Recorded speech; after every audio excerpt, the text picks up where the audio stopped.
Salut, c'est Jim, j'espère que vous allez bien. Je fais une petite revue, elle va pas être longue. Juste là, j'étais en train de poster sur le salon VIP quelques niveaux que je surveillais. Je rappelle que vous êtes, si vous n'y êtes pas, vous êtes les bienvenus pour nous rejoindre. Je mettrai tous les liens en description pour y accéder. C'est gratuit. Donc, le dollar, ce qui concerne pour l'instant, il est un peu en train de faire ce que j'attends de lui. Donc, ce dont je vous ai parlé là, c'est de travailler sur ce volume imbalance là qui date de janvier. Euh, un mouvement d'ici de manipulation, d'announcement. Donc, ça ressemble de plus en plus à un MMSM, Market Maker Sell Model, deuxième stage de redistribution. On voit bien ici qu'on on est venu travailler là cette zone et que a priori là on est en train de réengager un flux baissier. Donc qui dit dollar, dollar étant l'asset que nous tradons.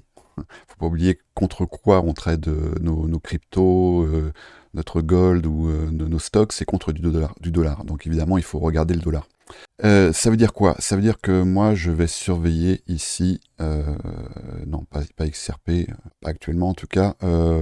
Voilà, j'ai identifié ici une zone de travail qui me semble intéressante sur le gold ici. Donc cette zone-là, que j'ai marquée en bleu, correspond à une zone d'inefficience ici, qu'on voit bien en H4. Ah voilà, bel imbalance ici, H4. Donc je pense qu'on va venir le travailler, on va peut-être venir travailler un peu en dessous. Moi, je m'attends à une réaction ici dans cette zone. Donc, setup des Croquettes. Pour ceux qui ne savent pas ce que c'est, ben, venez nous rejoindre dans le salon VIP. Voilà, en gros, ici mes points d'entrée. J'en ai gardé un également tout en bas, 2166.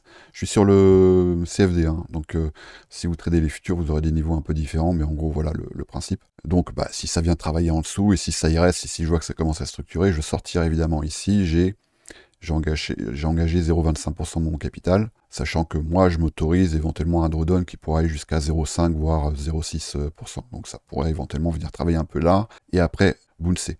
Moi, je m'attends à ce qu'on vienne reprendre ce high ici, hein, en fait, clairement. Clairement. Voilà. Dans un premier temps, déjà, on a des points d'ancrage daily ici. Et après, on a le point d'ancrage weekly qui est là. Donc voilà ce à quoi je m'attends. Qu'est-ce que j'ai repéré? Eh bien, forcément, qui dit dollar baissier dit euro-dollar haussier. Alors, je ne sais pas si je vais la voir, mais j'ai trouvé une belle confluence. J'ai trouvé une magnifique confluence entre le lot de la session de New York du matin d'hier, ici, et un breaker en H1 qu'on voit ici. Donc, je ne rappelle pas ce qu'est un breaker. Vous trouverez sur YouTube plein de contenus qui expliquent ce que c'est.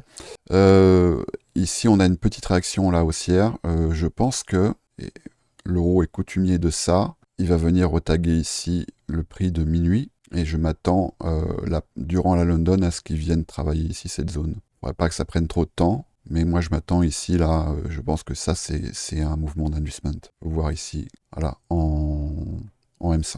Qu'est-ce que j'ai repéré d'autre qui est potentiellement intéressant pour une continuation? C'est Avax. Alors, Avax, voilà le contexte haussier.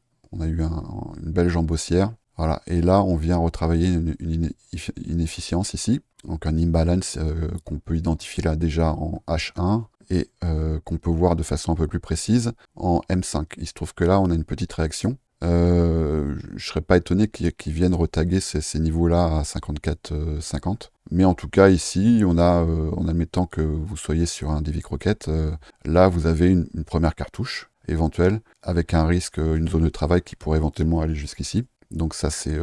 voilà, je surveille en tout cas. Je crois que c'est tout. Et puis si, alors pour ceux qui ont vu qui étaient en live avec moi hier soir ou qui ont vu le replay, je vous avais parlé d'un asset.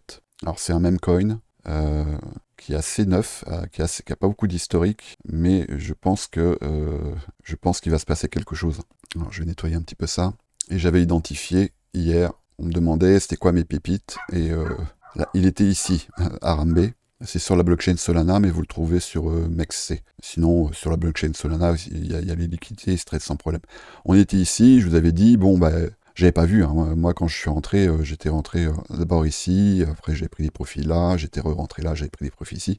Et là, j'avais remis une cartouche quelques cartouches ici dans cette zone. Il se trouve que là, il est reparti et on était là hier soir. Et je vous avais dit, donc ici non, mais par contre, glisser un ordre dans cette zone, c'est pas déconnant. Bah, il se trouve qu'il y est venu et que là, il semble réagir au contact de cette inefficience. Voilà. Bon, est-ce que c'est trop tard? Pas forcément, parce que c'est un asset qui a vraiment très peu d'historique, hein. Il a été listé sur MEXC en février 2024. Et comme tous les mêmes coins, hein, je parlais hier soir de Shiba, de Dogecoin. Ici, on voit bien, on a une belle compression. Alors, ouais, elle est, pour l'instant, je sais même pas d'où est-ce que je peux la faire partir. Voilà, mais en gros, on a le prix qui a bien compressé ici. Et voilà, si ça doit partir, c'est dans pas longtemps à mon avis. Et c'est peut-être le début de quelque chose ici. Donc ça va peut-être revenir retravailler dans cette zone. Auquel cas, glisser un ordre ici à 38,105 par exemple, c'est pas déconnant. Voilà, c'est tout pour moi. Bonne journée, bon trade. Faites attention quand même. Aujourd'hui, je regarde. Aujourd'hui, on est jeudi. Ouais, on est jeudi. Non, mercredi. Oui, c'est ça. Thursday. Aujourd'hui, on a donc le CPI à 8h30. Donc bon, faites attention quand même. Forte volatilité là dans cette zone. Donc ça va pas forcément concerner toutes les catégories d'assets. Mais en tout cas, le gold, les indices, euro-USD, moi je vous conseille, sauf si vous êtes vraiment très loin de votre point d'entrée, je vous conseille de sortir avant quand même. Bonne journée!